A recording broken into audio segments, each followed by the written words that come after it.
Thank you, Count Corla, and it's welcome to have an opportunity to work in a budgetary structure where we do have a measured opportunity to reflect on income tax, to reflect on where we are in our economic situation, to reflect on the state of the challenges that the country faces, and the budgetary responses that are necessary and appropriate.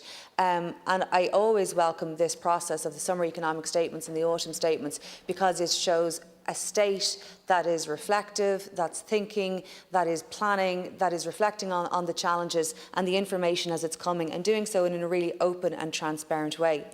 And you look back over the last 10 years and you see even how the budgetary process has evolved, and yes, it's very dull and so on, and it's a bit of an anorak subject, but it's one of those things about the state that has developed into the responsible, mature, evolved political institutions that are one of the hallmarks of the developed, democratic, mature state.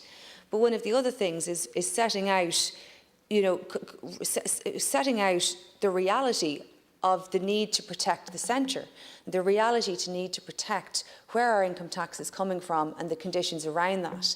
And there is so much discussion in this House of failed state and a narrative of Ireland having failed in so many different ways. A sort of glib attacks on those in the middle ground who create enterprise, who take risk, glib attacks on those people who work and pay tax all of the time and who don't receive any state supports. A sort of a constant contempt for enterprise, and a contempt, it seems, for those who work in it, despite being so dependent on it for jobs and job creation. And over the last 10 years, over the last number of years, there has been over 700,000 jobs created by enterprise, not by government. Government creates the conditions for jobs, only the conditions for jobs, but government can just as easily undo that and take away the conditions in which jobs are created and enterprise are created.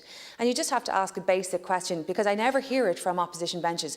Do we want to create and protect jobs? Yes or no? Are you interested in creating and protecting and maintaining jobs? Yes or no? Is that something that you're interested in? Because I don't ever hear it. Deputy Ryan has correctly mentioned agriculture and small enterprise. They are part of what we're talking about when we talk about jobs. When we talk about income tax cuts, I was challenged by Deputy McLaughlin of income tax cuts for the rich, tax cuts for middle income earners, which you voted against.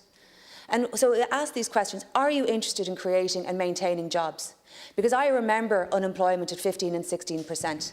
And I remember the social impact, as I'm sure you do, as I'm sure deputies across the House do, the social impact on families of losing jobs, the effect of immigration. And in this state, there is no mention in this populist narrative of how that's been reversed, of how emigration has been reversed, of how jobs have been able to be created by enterprises, not governments. Governments create the condition, but enterprises. And we have, in that same time, increased the minimum wage, moving to a living wage, and substantially increased the supports available for employees of all different organisations, whether that's sick pay, the retention of tips, we're talking about different types of leave for different social situations, whether at miscarriage or anything else, and they're all important and they're all welcome, but none of them matter anything if you don't actually have a job against which to be able to bench it. And these are sort of meaningless words at a time of full employment, but we have seen how volatile we have seen how volatile the economy can be. We have seen how volatile our politics and our geopolitics has been. And the key watchword in the summer economic statement for me is uncertainty. The near-term fiscal outlook is highly uncertain. And of course it is, when you look at what's happened in the last 5 years, never mind the last 2 years, highly uncertain. And we've been surprised on the upside by certain tax revenues, and we know, we have full notice that they are uncertain tax revenues, that corporate tax in particular is uncertain, and that we cannot build an economy or a society based on that. So we have to take the steps that we can to preserve and protect that, not take steps that would actually tax it and actually make it worse. So if you work in the private sector, if you have a private sector job, just lean in and listen in beyond the rhetoric and ask, what are jobs, what are political parties saying about my job? What are they saying about my pay? Sinn Féin, for example, proposed 4 separate taxes worth nearly €1 billion on jobs, including employers' PRSI. That is a tax on jobs. What does it mean? What does that even mean? It means fewer jobs. It means less risk-taking by employers. It means a more expensive job out of the pot of revenue that they have available to be able to pay income. So it means it doesn't mean any sort of increase. Second question. Do we want to pay a salary and try to keep people out of poverty? Yes or no? Yes or no? Are we happy to take steps on tax to try to keep people out of social welfare bans? You can't on the one hand say, as deputies do, people must be kept out of poverty, and on the other try to vote against and complain about tax cuts that attempt to do exactly that for workers, claim to represent workers, but not workers who are paying tax and whom we want to give indexation to so that they pay less tax and have a better opportunity to stay out of poverty. These are the sorts of inconsistencies that, yeah, they might be policy inconsistencies, but they mean real things for real people. But we only ever hear rhetoric and glib attacks on enterprise, glib attacks on tax cuts. But what is targeted at is keeping people in jobs, keeping people in well-paid jobs, improving the conditions, genuinely improving the conditions for people in jobs, and making sure that they take home as much of their pay, which they need more than ever now because of the cost of living increase. And I think it's really important.